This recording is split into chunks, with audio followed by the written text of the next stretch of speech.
Olá, meus alunos do 7º ano, tudo bem com vocês? Bom, estou aqui outra vez para nós darmos continuidade aos nossos estudos, né? Na videoaula passada, nós tratamos de assuntos que foram revisões, porque vocês já haviam trabalhado em sala de aula. Hoje, nós vamos começar a falar de um assunto que é novo para vocês, tá? É um conteúdo novo. Então, eu quero que vocês prestem bastante atenção. Bom, antes de começar a falar desse conteúdo novo, eu quero perguntar a vocês se vocês conhecem a região da Itália. A Itália, principalmente nesse momento que nós estamos vivendo, ela tem sido muito falada, ela está em muita evidência em todas as notícias, em tudo que a gente acompanha a nível mundial, né? É o país que tem sofrido bastante com o vírus do coronavírus, não é isso? Então, hoje o nosso assunto, ele tem tudo a ver com a Itália, porque ele surgiu lá. Então, nós vamos falar da Itália algumas vezes aqui, prestem bastante atenção. O capítulo que nós vamos trabalhar é o capítulo 4, que fala sobre renascimento cultural, ok? Bom, o renascimento cultural, ele, é claro, está relacionado à cultura, e a palavrinha renascimento, vocês já ouviram eu falar nas últimas aulas. Por quê? Porque aquela seguinte palavra que nos causa dúvida, renascimento, nascer de novo, isso no meio físico, no meio humano, isso é possível? Bom, mas é isso mesmo. Nascer de novo, resgatar alguma coisa, trazer de volta. E é isso que acontece com o renascimento cultural. É um evento que acontece, né, na região da Itália e valoriza os seres humanos, de forma que tudo que o ser humano produza a nível de conhecimento, a nível de obras de artes, tudo isso passa a ser muito valorizado. Então a gente pode dizer que o renascimento cultural é um momento de grande valorização de obras artísticas, né, de produções artísticas e de tudo aquilo que é produzido pelo homem, pelo ser humano, tá? Bom, se a gente está falando de obras artísticas, fica muito claro pra gente que foi nesse período também que surgiram os grandes autores, né, de obras artísticas. Aqueles autores que a gente conhece, ouve falar nas aulas de artes, por exemplo, Leonardo da Vinci, Michelangelo, Rafael, Donatello. Até nos faz lembrar daquele grupinho dos Tartaruga Ninjas, lembram? Eles são italianos, tanto que no desenho eles comem pizza. Pois é, então, eles quatro, eles são muito influentes nesse período do renascimento cultural, tá? E vamos lá. Essas obras de arte, elas precisavam, naquela época, serem propagadas, elas precisavam ser patrocinadas. Hoje em dia, por exemplo, quando eu tenho um atleta que participa das Olimpíadas defendendo o Brasil, por exemplo, vamos falar da natação. O atleta que nada, normalmente, quem é que faz o patrocínio dele nas Olimpíadas? Já repararam isso? Quem faz o patrocínio desse atleta é o grupo, né, federal aqui do Brasil da empresa dos Correios. Vocês já pararam para perceber isso? Pois é, naquela época existiam pessoas que também patrocinavam os trabalhos artísticos. Essas pessoas eram chamadas de mecenas, tá? Os mecenas eram nobres que tinham muito dinheiro e também pessoas da burguesia mais alta, né? A parte mais alta da sociedade, que faziam propaganda, patrocinavam as obras de arte que eram produzidas por esses artistas na época do Renascimento. O Renascimento, ele ele ficou marcado, né? E ele se desenvolveu em 3 fases. A fase chamada de Trecento, que foi no século XIV, que foi quando tudo começou. A gente pode até dizer que foi a época do pré-renascimento, a época que estavam sendo feitas transições de valores da Idade Média para uma possível Idade Moderna que já se esperava, ok? A segunda fase é a fase do Quatrocento, tá? A fase do Quatrocento foi o grande apogeu na região de Florença, na Itália. Nessa época que se destacam, por exemplo, o Leonardo da Vinci e Donatello também, tá? E logo em seguida, isso foi no século XV, 300 século XIV, 400 século XV. E depois nós tivemos, logo no século seguinte, a fase chamada Cinquecento. Essa fase já aconteceu no século XVI, tá? No século XVI. No século XVI, os grandes artistas que produziam, né, toda aquela obra de arte, os mais conhecidos que vocês já ouviram falar foram Michelangelo e Rafael, ok? Bom, então vocês conheceram já aí as três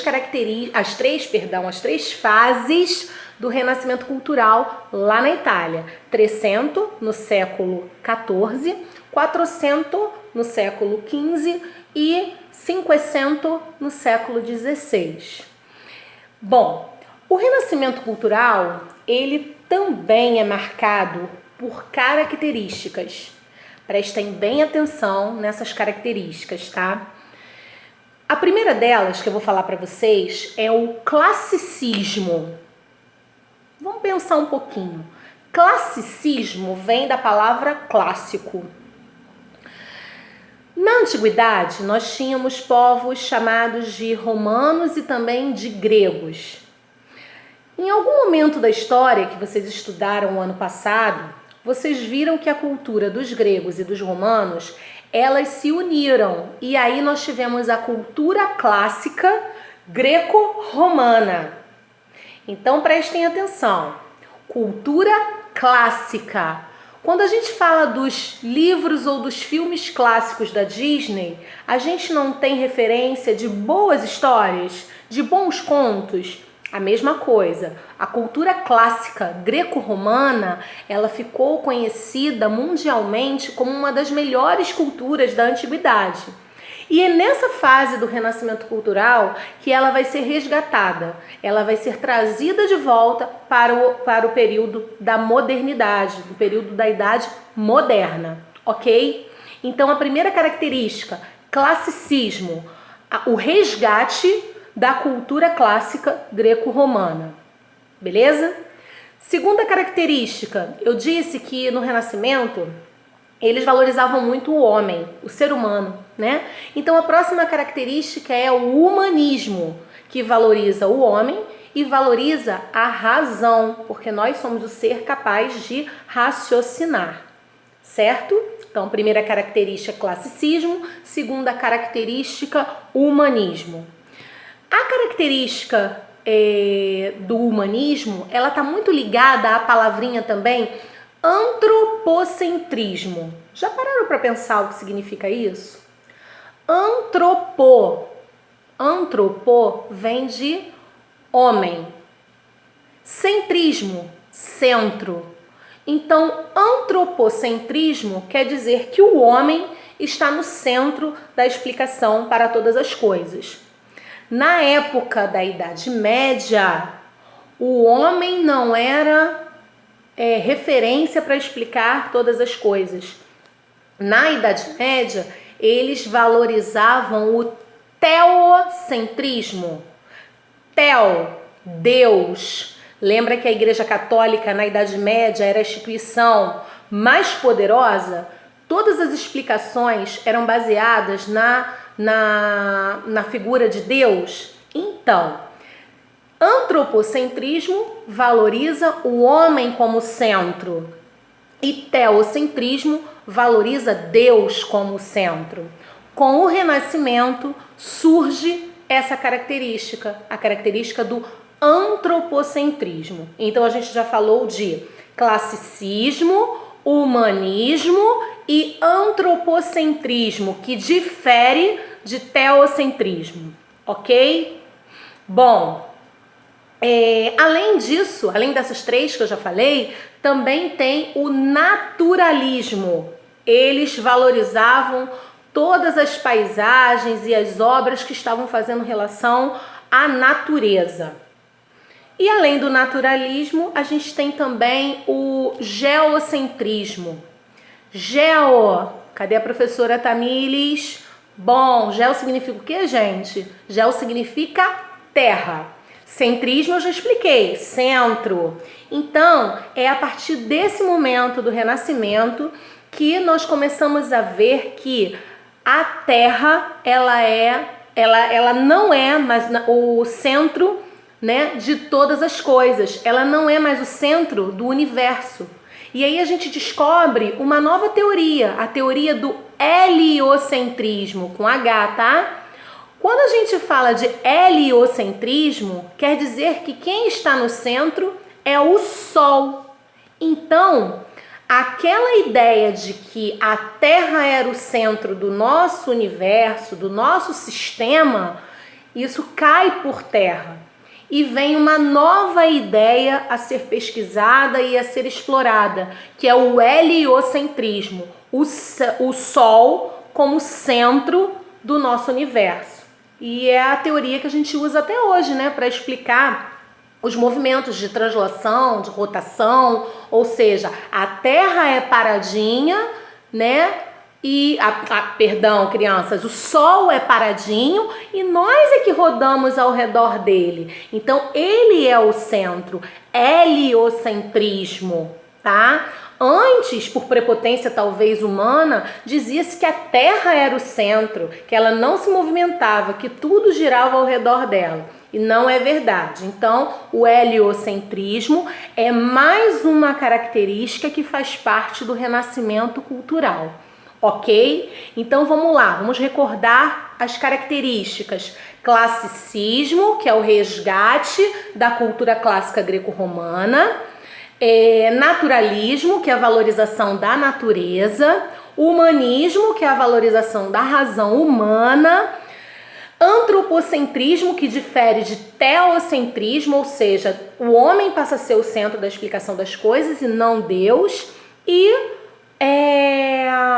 o heliocentrismo, que o Sol está no centro, né, das explicações ali do nosso sistema solar, do nosso universo, e não a Terra, como antes pensavam. Ok até aí? As características do renascimento cultural? Beleza. Uma coisa que eu quero ressaltar, além de tudo isso que eu já falei para vocês, é a questão da escrita. A escrita, ela surgiu na antiguidade, mas com o tempo ela foi evoluindo. Vocês sabiam que antigamente, na Idade Média, claro que vocês sabiam, que eu já falei disso para vocês, não havia cópia de livros ou da Bíblia, por exemplo. Quando a gente queria reproduzir material, tinha que ser feito tudo à mão, escrito à mão. Quem fazia isso eram os monges copistas. Eles ficavam lá reproduzindo o que estava escrito na Bíblia ou, de repente, num livro, enfim. A primeira forma de imprimir algo foi através de madeiras que tinham um sobressalente, que eram molhadas na tinta e iam fazendo a reprodução do que estava escrito em vários materiais, em várias folhas. Então conseguia se reproduzir mais rápido do que ficar copiando. Isso que eu mostrei para vocês aqui, falei, né? Madeira com relevo, que molha na tinta, que carimba. Opa! Lembra o quê? Lembra o carimbo, que existe até hoje. Não é isso? Carimbo. Você molhou na tinta, carimbou. Eles começaram dessa forma, imprimindo, né? Informações em livros, por exemplo. Só que hoje a gente, né, já substituiu o livro até por outros meios, como a gente agora mesmo está tá tratando. Dá para usar o livro todo digitalizado na internet, enfim. O que eu quero dizer para vocês? Eu quero dizer que a evolução da imprensa, ela vai ajudar na propagação do conhecimento. E é no período do Renascimento que a gente vê essa imprensa crescendo, a gente vê a mudança, a gente vê a evolução dessa imprensa. E com isso, a propagação do conhecimento, ela vai crescer. Observem que hoje em dia é muito mais fácil a gente ter acesso às informações do que, por exemplo, há 40 anos atrás. Por quê? Porque além dos registros escritos, a gente também tem muita coisa que está aí na internet, tem vários sites de informação. É claro que a gente tem que se preocupar com as fake news, mas olha o volume de informações que chegam para a gente, né? Olha quanta informação, quanto conhecimento a gente pode adquirir. Nem sempre foi assim. Então foi necessária a evolução da imprensa para que a produção do conhecimento se propagasse, ok? Por hoje é só, mas eu vou dar um tempo para vocês pegarem caneta ou lápis e o livro de vocês ou papel para que vocês possam anotar o que é para fazer de exercício. Corre lá! Pegaram? Pois é. Vamos anotar? Vocês vão fazer a página 181, tá? E vão fazer a página 184. É o que é para fazer de dever de casa. E de casa agora mais do que nunca, hein, gente? Então podem fazer página 181 e página 184 do livro de vocês, ok? Lembrando que na página 181, a letra B é uma pesquisa. Então, quando vocês acessarem o gabarito, que vai estar aqui no Tule também, na biblioteca digital, vocês vão ver que é uma resposta pessoal. Por quê? Porque é uma pesquisa, então cada um vai fazer a sua. Mas não é nada difícil, tá?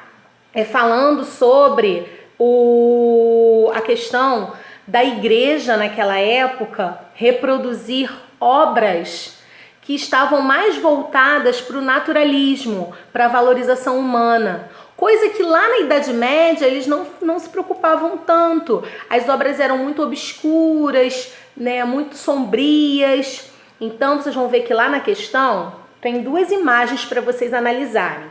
Uma é do período renascentista, do Renascimento Cultural, e a outra da Idade Média. Então vocês vão fazer uma comparação. E na letra B eles pedem para vocês fazerem uma pesquisa, ok? E na página 184 são atividades de tudo isso que a gente está falando até aqui. Desejo para vocês, né, bom estudo, estudem de verdade, porque eu estou aqui torcendo para que tudo isso passe logo, para a gente poder dar continuidade às nossas aulas presenciais, para que a gente possa estar trocando bastante e que ao invés de só vocês me ouvirem, né, eu possa também ouvir vocês. Mas não significa que vocês não possam tirar dúvidas. Qualquer dúvida que surja, vocês podem escrever lá para a secretaria da escola, através do WhatsApp da escola e pedir lá uma ajudinha. Poxa, pede para a tia Bianca me explicar isso aqui. Eu mando um áudio lá para a escola e eu explico. Ok, gente? Um beijo grande, uma boa semana para vocês.